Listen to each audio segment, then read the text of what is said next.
Hello and welcome to Spectrum TV News at 9. I am Francis Oyima Edet, coming to you live from Iyo, the capital city of Akwa Ibom State. Let's take a look at the headlines. President Tinubu cancels 40% IGR deduction from universities. Back here, Akwa Ibom State Governor Pastor Umoino honored with Excellence Award in Good Governance by Nigerian Guild of Editors. Plus, US-Philippines sign landmark nuclear deal. We will bring you details of these stories and more in a moment.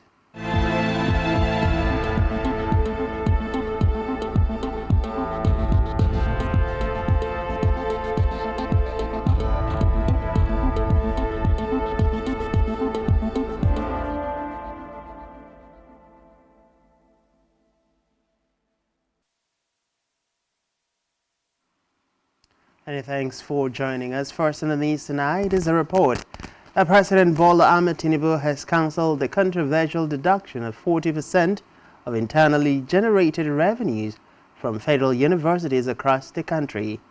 The president, who was represented by the Minister of Education, Tahir Maman, spoke today at the 75th Founders' Day ceremony of the University of Ibadan and described the policy implementation as ill-timed. He also maintained that it was not the best time for such a policy since the universities are struggling.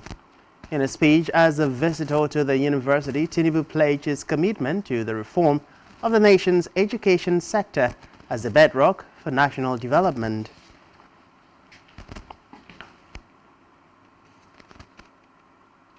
Meanwhile, President Bola Tinubu will on Saturday depart Abuja for Berlin, Germany, to attend the G20 Compact with Africa conference on November 20th, hosted by German Chancellor Olaf Scholz. This was disclosed in a statement signed by the Tinubu's special advisor on media and publicity, Ajuri Ngalale, today. According to the statement, the G20 conference will be taking place alongside the 4th G20 Investment Summit, co-hosted by the German government and German business associations.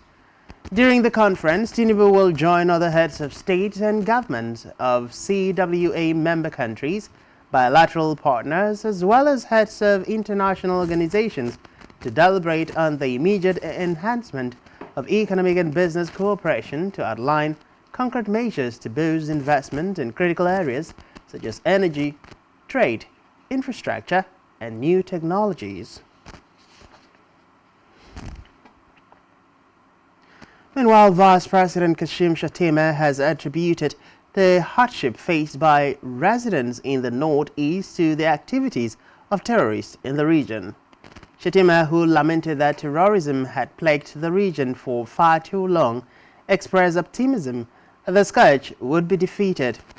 The Vice President, whose speech was read by the Senate President Godswill Akpabio at a book launch titled Terrorism and Counter-Terrorism in Northeast Nigeria, Emerging Perspectives and the Imperative of Air Power in Abuja, said peace could be restored to the region if all stakeholders resolve to work together to address the scourge.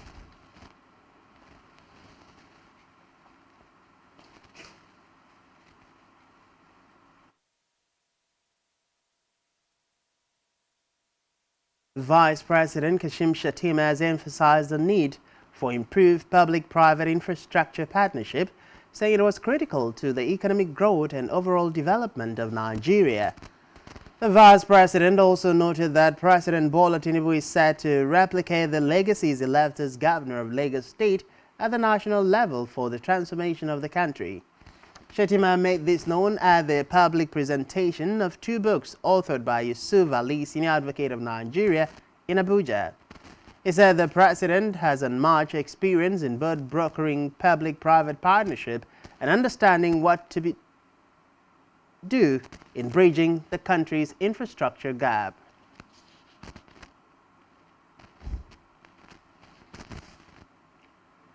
Away from that, the federal government, through the Federal Ministry of Works, will close up all ramps of the Third Mainland Bridge to traffic by 7 a.m. on Monday. The Federal Controller of Works in Lagos State, Olu Korode Kesha, made this known in a statement today. Kesha said the federal government was set to undertake extensive repairs on the bridge. Meanwhile, motorists are advised to use alternative routes while cooperating with the traffic management officials deployed to manage traffic and ensure hitch-free movement.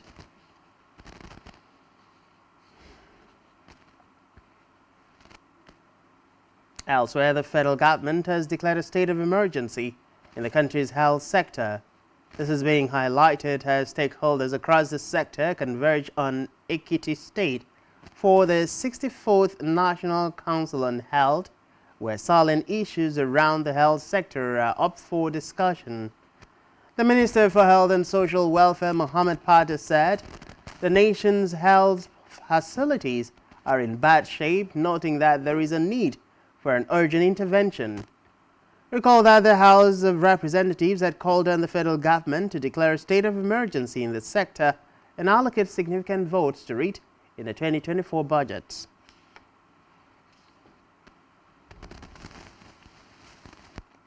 In the meantime, the federal government has disclosed that it has seized over 45 billion naira illegal looted funds from the National Treasury. The government also identified and designated several individuals and entities linked to terrorist activities. It also confirmed that funds traced to the individuals have been confiscated. The revelation was made by the Attorney General of the Federation and Minister of Justice Lateef Fagbemi, Senior Advocate of Nigeria, during the 40th Technical Commission and plenary meeting of the Intergovernmental Action Group Against Money Laundering in West Africa, GIABA, held at the State House, Abuja.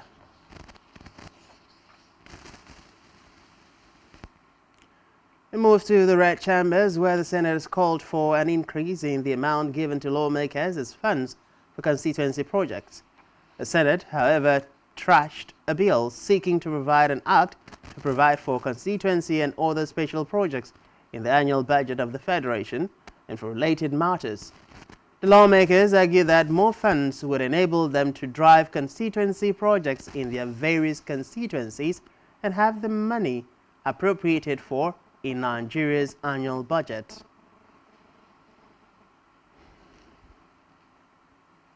To the judiciary now, where a High Court of the Federal Capital Territory FCT in Maitama, Abuja, has ordered the remand of former governor of the Central Bank of Nigeria (CBN) Godwin Emefiele in Kuje Correctional Facility pending ruling on his bail application. Reports say Justice Hamza Muazu issued the order today following Emefiele's arraignment and his plea of not guilty to a 6-count amended charge brought against him by the Economic and Financial Crimes Commission (EFCC). Meanwhile, Justice Muazu, who took arguments on Emefiele's bail application, adjourned till November 22nd for ruling on the bail application and November 28 for the commencement of trial.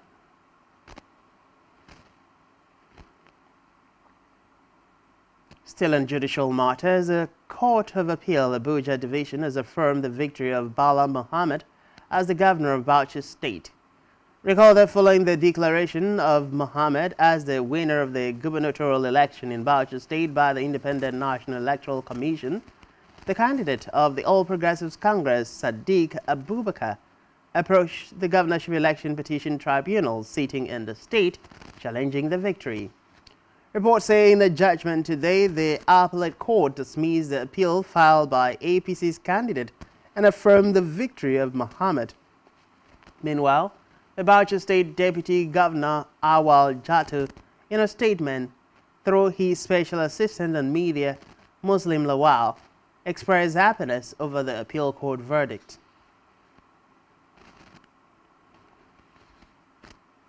Similarly, the Court of Appeal sitting in Abuja has nullified the election of Governor Abba Yusuf of Kano State.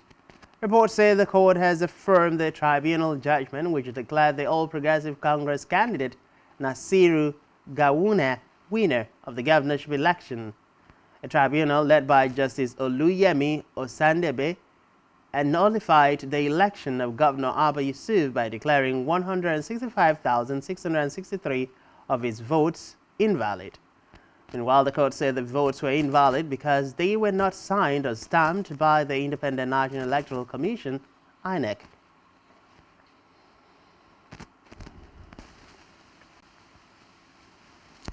In a related development, the All Progressives Congress today commended the judiciary following appeal court judgment that favored the party. The party's National Publicity Secretary, Felix Moka, in a statement said the verdicts have rekindled the confidence that the judiciary is still the hope of the common man. Recall that the appeal court sitting in Abuja today upheld the decision of the Governorship Election Petition Tribunal that declared Nasiru Gawuna of the APC winner of the March 18, 2023 election. The verdict came barely 24 hours after the court declared the governorship election of Zamfara State inconclusive and ordered a rerun in 3 local government areas of the state. A statement noted that both judgments underscored the vibrancy and independence of the judiciary.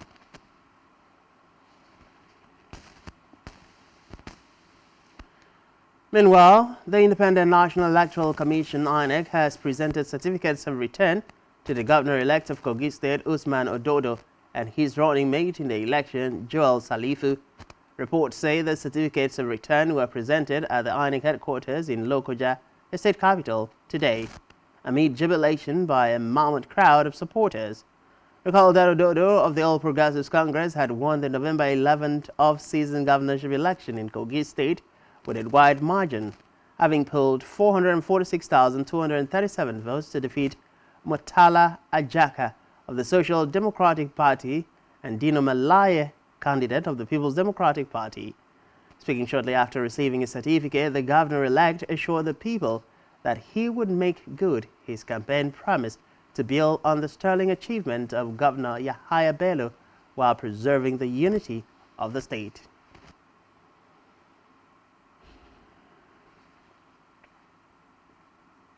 Still on electoral matters, the Independent National Electoral Commission has issued a certificate of return to the Bayelsa State Governor and candidate of the People's Democratic Party, Doye Diri, who won the November 11 governorship election in the state. Reports say the INEC National Commission is supervising Akwa Ibom, Rivers, and Bayelsa. May Agbamuche Mbu handed the certificate of return to Diri at the Professor Mahmoud Yakubu Media Center, INEC State Office, Yenagwa, today. Meanwhile, the governor reiterated his commitment to the people and promised that he will fulfill his campaign promises.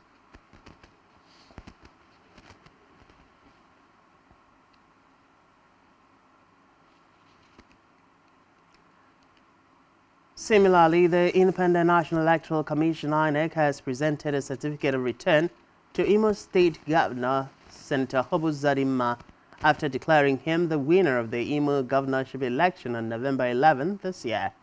Reports say the event, holding at Ralphie Hotel, Owerri, today attracted several dignitaries, including All Progressives Congress APC chieftains. Meanwhile, Uzodinma was re-elected for another 4-year term after securing the highest number of votes in the election. He received 540,308 votes from 27 local government areas of the state.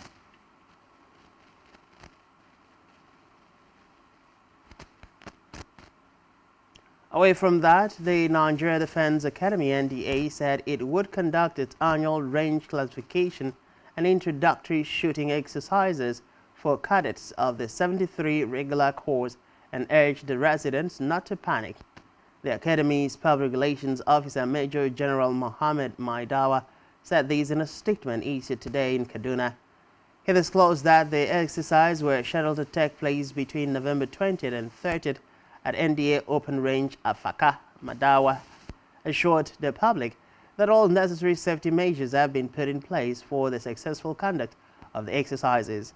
However, it advised the public and neighboring communities to avoid trespassing in the general area throughout the period of the exercises.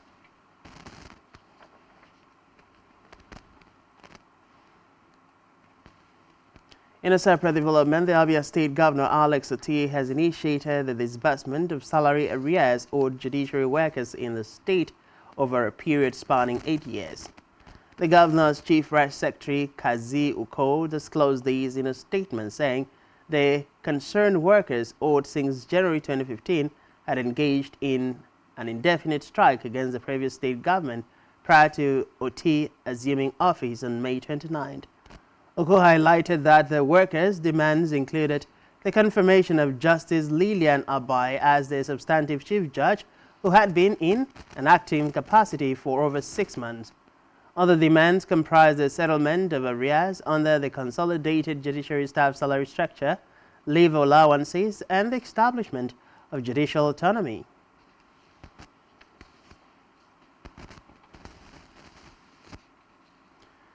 Back here, Akwa Ibom State Governor Pastor Umoino has been honored with an Excellence Award in Good Governance, as well as for his media-friendly disposition by the Nigerian Guild of Editors, NGE. The governor was presented with the award by the NGE president, Eze Anaba, at a gala night to round up the 2023 All Nigerian Editors Conference held at the Banquet Hall, Government House, Uyo, the Akwa Ibom State capital. Receiving the award, the governor thanked the guild for recognizing the efforts of his administration in delivering good governance to Akwa Ibom people and to justify the mandate entrusted on him. He appreciated the NGE for choosing Akwa Ibom State for the 19 conference and reaffirmed the readiness of the state government to collaborate with the media to tell the Akwa Ibom story, which, according to him, is written with a focus on the Arise agenda. Explaining the commitment of his administration to the Arise agenda, Governor Eno said the state has been blessed with great leaders who have raised the bar in infrastructure, stressing that it was necessary to better the lives of the citizenry who dwell mostly in rural areas by connecting the dots. In his remarks, the national president of the NGE, Eze Anaba, extolled the governor, Umoino-led government, for raising the bar in governance through the Arise agenda. He reaffirmed the need and benefits of continuum in governance as evident in the success stories in the different sectors of the state, adding that Governor Eno has revealed to the world the possibility of a better Nigeria.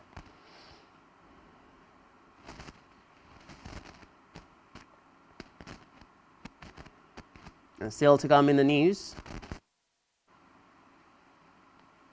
Kenya to lose 7.25% of its GDP to climate change. Do stay with us.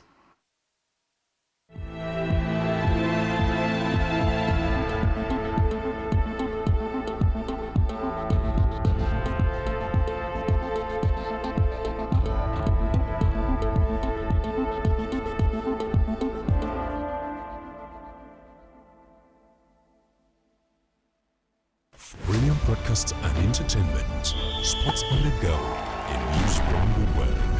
Watch Spectrum TV on StarTimes DTH channel 421 and free-to-air frequency 12733. Visit our website SpectrumTVLive.ng. Spectrum TV, broadening your horizon.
Every day marks a day of significance. That in view of the apology tendered by this former minister who had earlier been cleared by this August Assembly, As we face critical issues, developments and events which shape our social and political landscape here in Nigeria and beyond.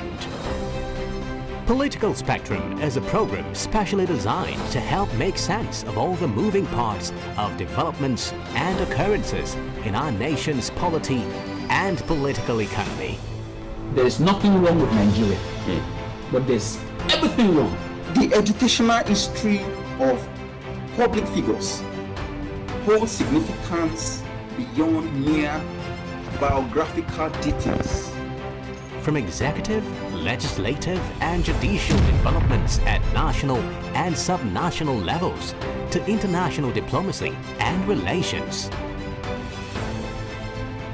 Join us for exclusive interviews with key political figures, expert opinions, analysts, thought-provoking conversations for and against, shedding light on the major issues that matter.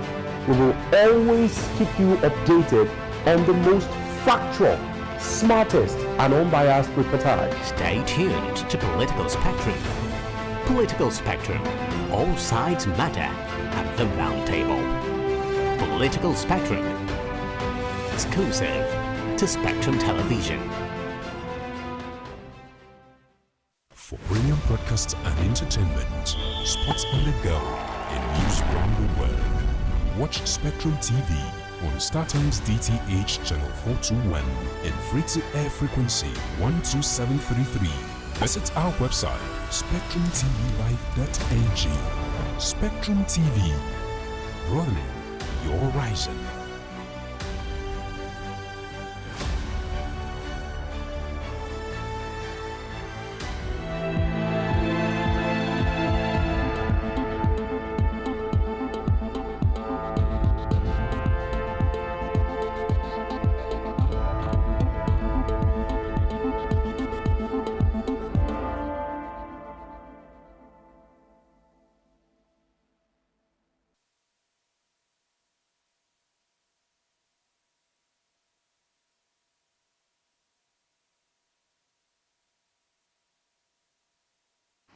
Glad to welcome you back. Now to the rest of our news stories. Moving now to Africa, where Russia has sent the first of its promised shipments of free grain to Africa. This is disclosed in a statement by the country's agriculture minister, Dmitry Patrushev, today. Patrushev said the first two ships have already left Russian ports for Somalia and Burkina Faso, and they expect them to arrive in late November to early December. Reports say the two ships were carrying 25,000 tons of grain each. Recall that Russian President Vladimir Putin in July pledged to send 200,000 tons of free grain to 6 African countries.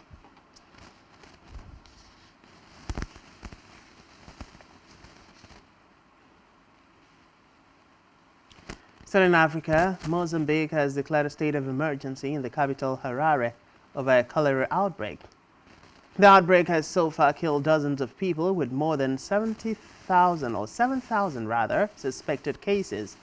The city authorities said the outbreak spreading throughout the city has invoked memories of a deadly outbreak in 2008 in which thousands died. The authorities plead help to contain the spread and provide safe water, noting that the aid being received is inadequate.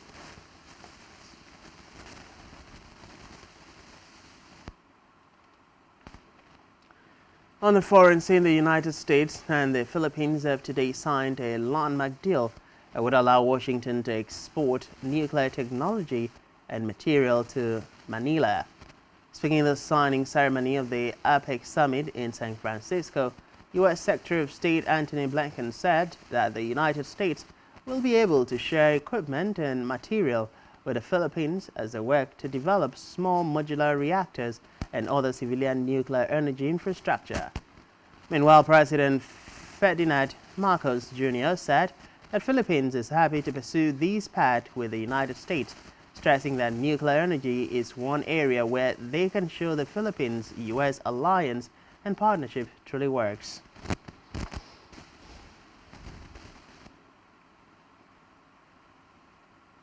Meanwhile, the UN Security Council adopted a resolution calling for urgent humanitarian pauses in the Israel-Hamas war after 4 previous failures.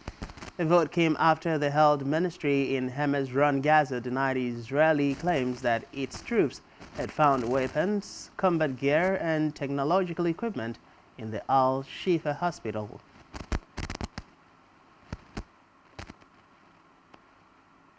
In a related development, Indian Prime Minister Narendra Modi has condemned the killing of civilians in the ongoing Israel-Hamas war while delivering his opening remarks at a virtual inaugural session of the Second Voice of Global South Summit today.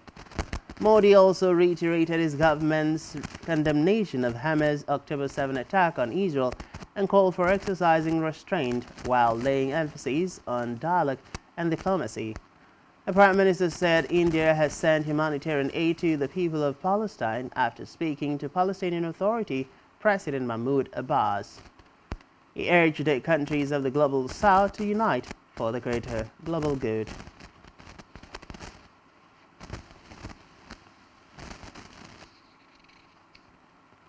In the meantime, German leader hosts Turkey President Recep Tayyip Erdogan for talks today in a highly controversial visit made more explosive by the Erdogan's branding of Israel as a terror state.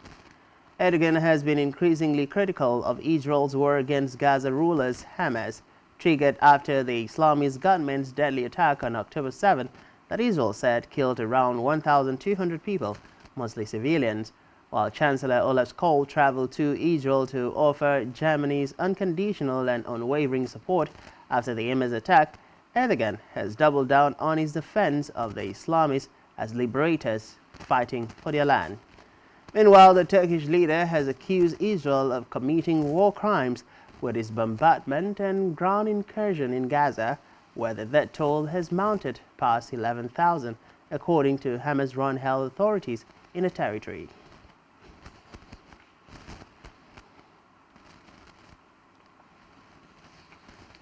Away from that, a whistleblower, David McBride, who helped expose allegations of Australian war crimes in Afghanistan, has pleaded guilty to leaking classified information. McBride was due to face trial next week but changed his plea after a legal ruling sculpted his defense.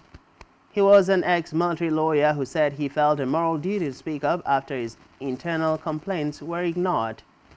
A landmark inquiry later found evidence that Australian forces had unlawfully killed 39 Afghans during the war.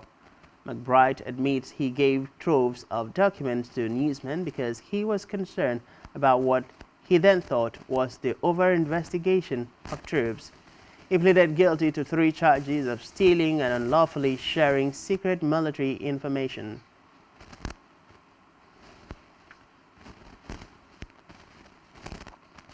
Elsewhere, a French senator was in custody today on suspicion of drugging a member of parliament with a view to assaulting her. Prosecutors and sources familiar with the case told newsmen. Joel Garriou, ex-century senator from the Western France, was being held for administering to a person without their knowledge a substance likely to diminish their judgment or self-control to commit a rape or sexual assault. While the prosecutors named the victim only as a woman who filed a complaint, several sources familiar with the case told reporters she was a member of parliament. She allegedly felt strange after accepting a drink on Tuesday night at the 66-year-old senator's Paris home. Prosecutors said the two were not in an intimate relationship. Meanwhile, tests revealed that she had ecstasy in her system.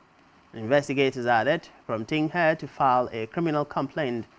According to prosecutors, Garriou was arrested and held in custody under Court in the Act rules allowing police to override his parliamentary immunity.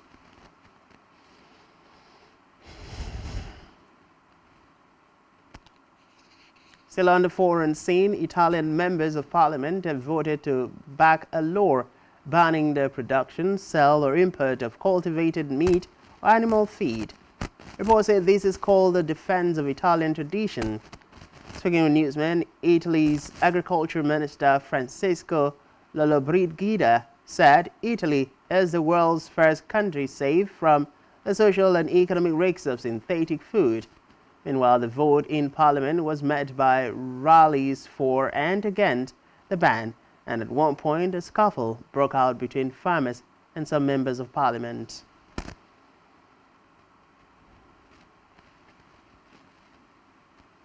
Elsewhere, Italians have faced disruption today as transport workers and other public sector employees from two of the country's largest unions have gone on strike in protest over the government's budget plans for 2024.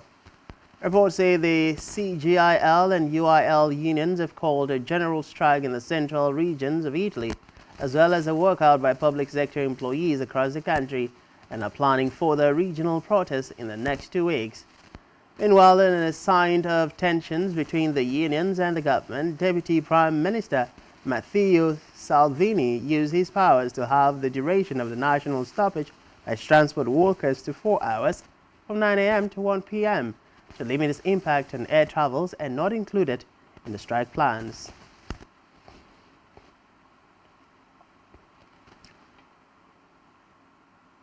Away from that, 11 people, including 8 children, have been killed in Myanmar's Chin state after a military jet bombed a school. According to villagers, the strike on the remote village of Vialu in the mountainous region happened on Wednesday. Reports say that Myanmar is currently in the grip of a civil war with numerous armed groups fighting the military junta which deposed an elected government in 2021. Chin State is a stronghold of resistance against the junta. This week, its grassroots insurgency saw ethnic Chin fighters recapture the town of Rikada on the border with India.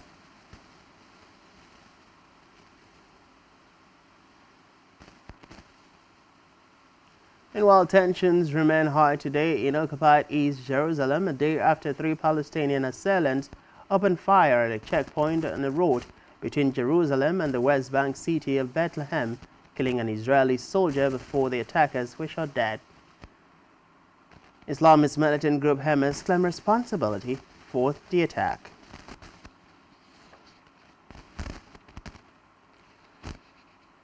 Meanwhile, the European Union has accused Russia of making a shameful use of migrants to put pressure on other countries, saying it had noted an increased number of undocumented asylum seekers crossing Russia's border to Finland. Helsinki announced on Thursday that it will close 4 of its 8 border crossings with Russia from this weekend because of the increased flow of asylum seekers.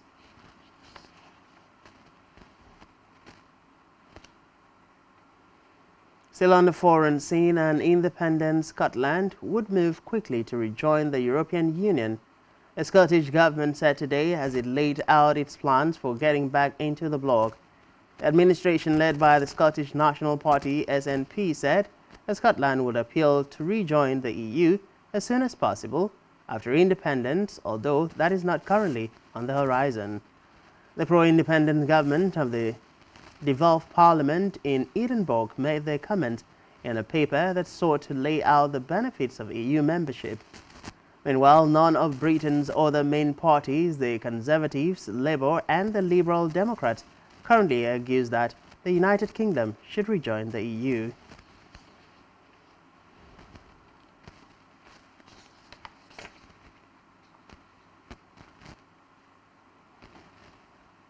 Elsewhere, the Finnish border guards have said that Finland will place barriers on 4 Russian border crossings it plans to close at midnight as it seeks to stem a flow of asylum seekers arriving via Russia. Reports say Helsinki, the capital of Finland, will close 4 of its 9 border crossings with Russia from Saturday, following a sudden rise in the number of asylum seekers crossing its eastern frontier. A 4 border crossing at Valima, Najama, Imatra and Nirala in southeastern Finland are normally the busiest points of travel between the 2 countries. Meanwhile, the border guard's head of international affairs, Matti Pikaniti, told newsmen that the use of barrier devices to prevent entry were a response to changes in Russia's border policy.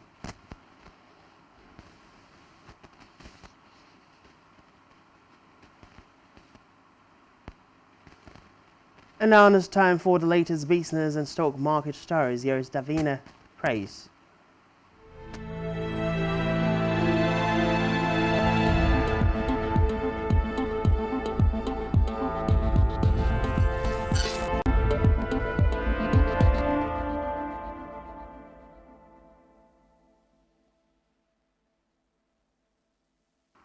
Thank you and good evening. It is business news and I am Davina Praise Omang.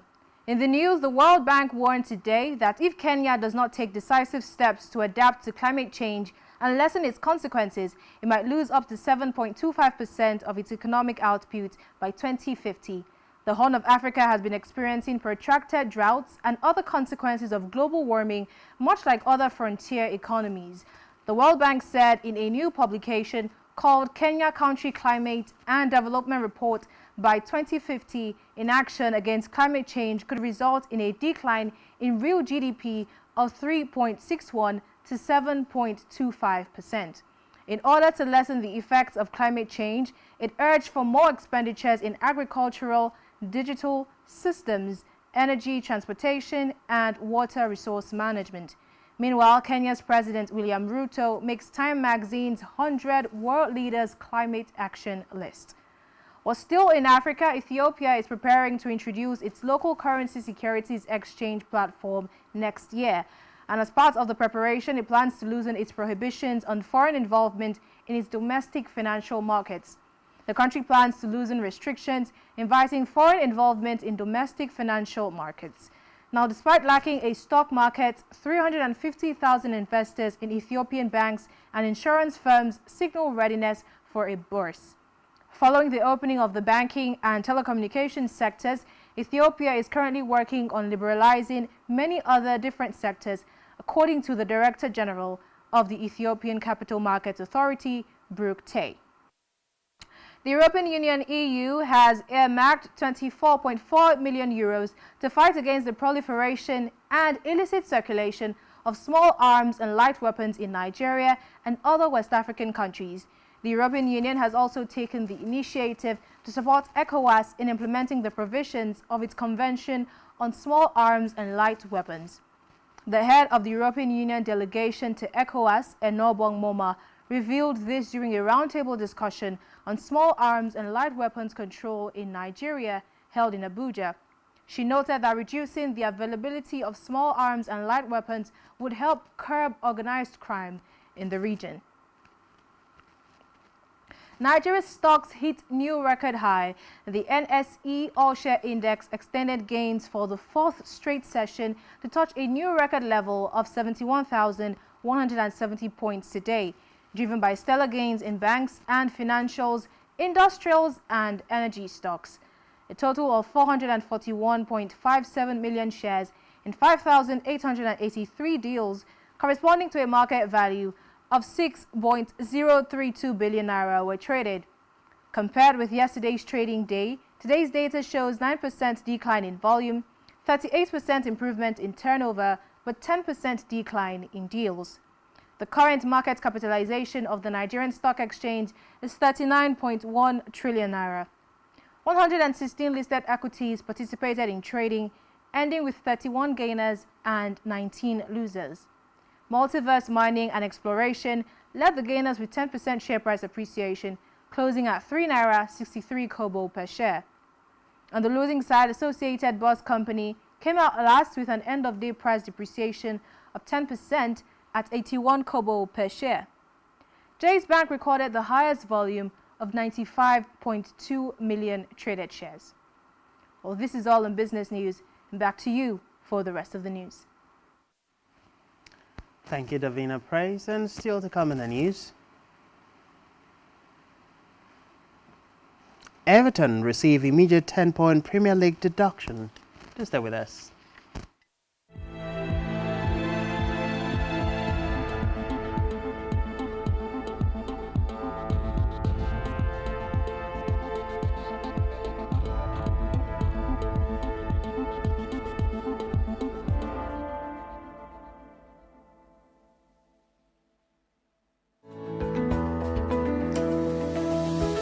Business exists. only to meet the needs of the people.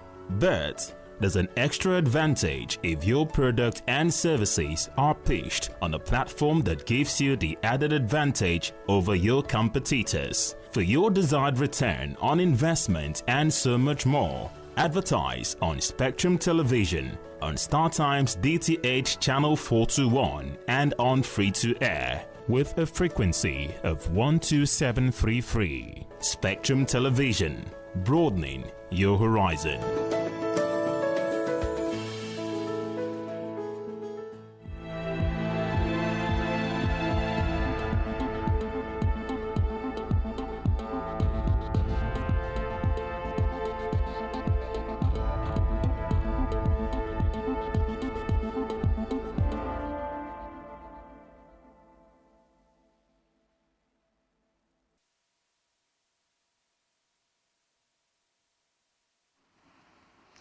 Glad to welcome you back, and now to the rest of the news stories. In how the federal government has said that 48 million Nigerians still practice open defecation, and many people still use the bush and water bodies as their regular means for excreta disposal.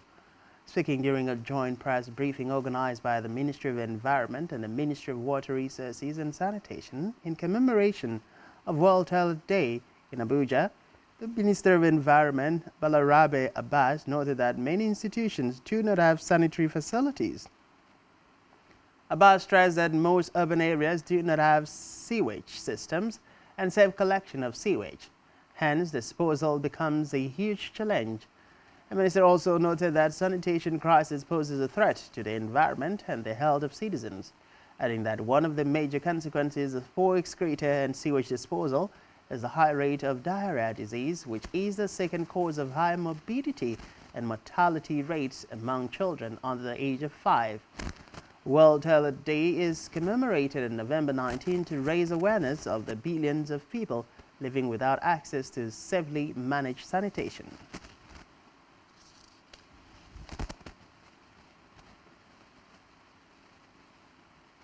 Still in hell, the Federal Capital Territory Authority, FCTA, says it is targeting 559 communities in the 6 area councils of the territory for administration of free deworming drugs for the elimination of neglected tropical diseases, NTDs.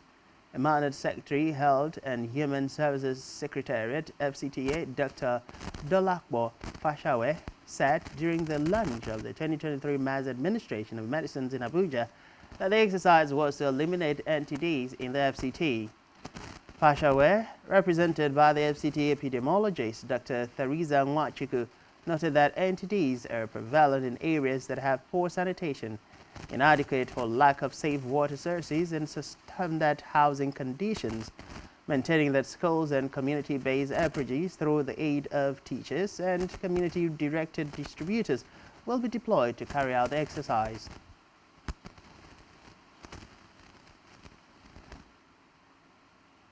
Move over to David for the latest sports stories.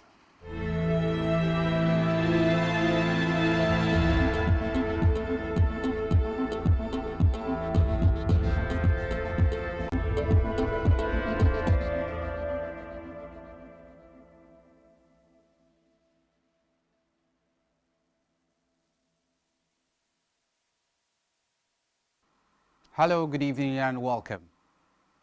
In sports, Everton has received an immediate 10-point deduction after being found to have breached the English Premier League's profit and sustainability rules. The punishment is the biggest sporting sanction in the competition's history and leaves Everton 19th in the table at a new total of 4 points.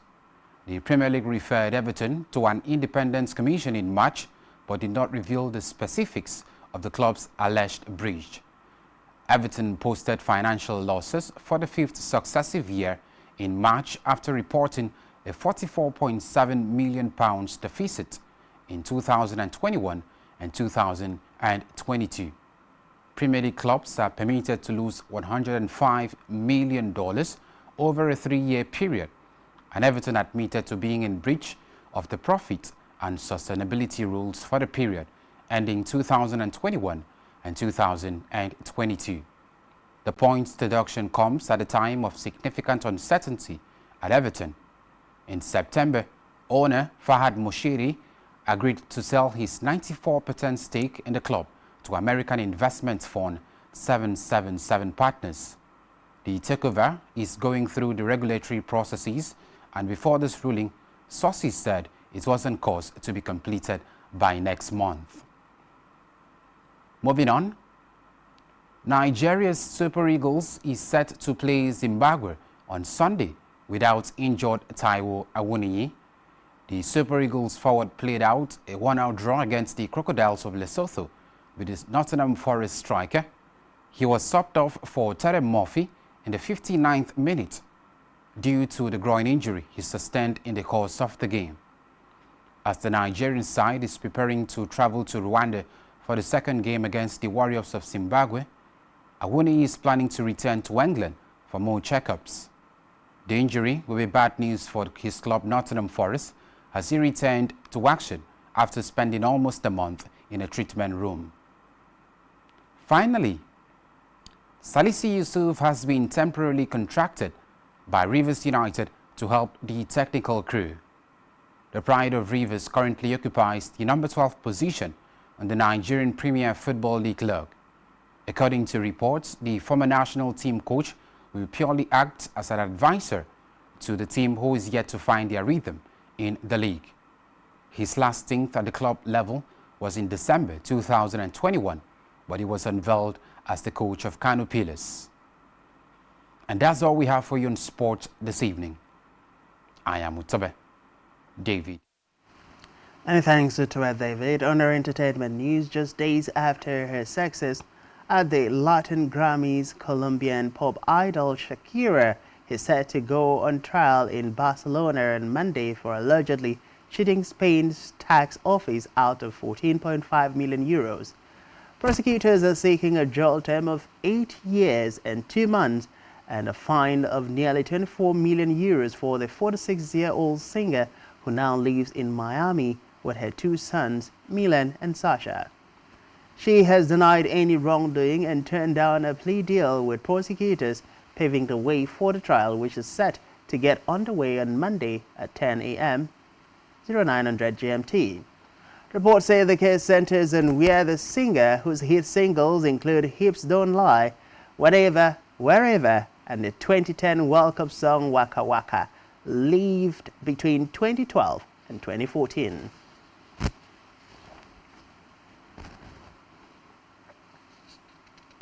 Still on entertainment, the National Film and Video Censors Board, NFVCB, has vowed to clamp down on over the top OTT streaming services violating the Nigerian digital content law.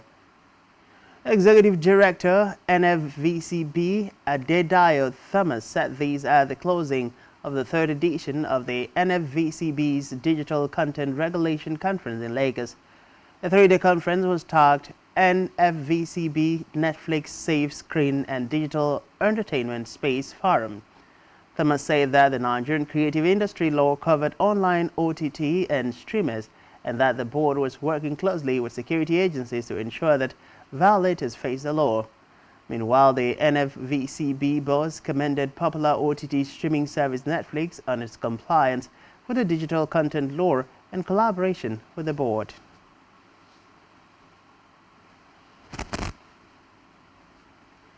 Meanwhile, comedian Dana Carvey has mourned the death of his son, Dex Carvey, who passed away at age 32 due to an accidental drug overdose. Reports say the comedian's son, Dex Carvey, died at his residence in Los Angeles County due to an overdose. Meanwhile, the comedian and actor Dana Carvey wrote in a joint statement with wife Paula Nzwakjeman on Instagram, wrote a joint tribute to the couple's eldest child, who they described as a beautiful person.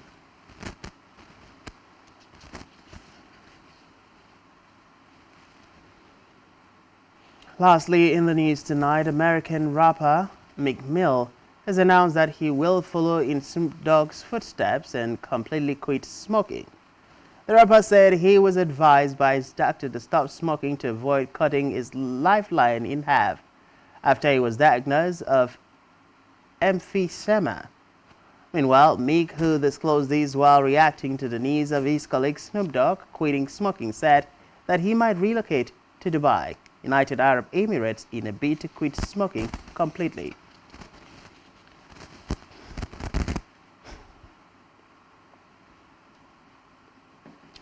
And that's all we have for you at this time. Do ensure to follow us on social media and subscribe to our YouTube channel, all of which you can find on our website, SpectrumTVLive.ng.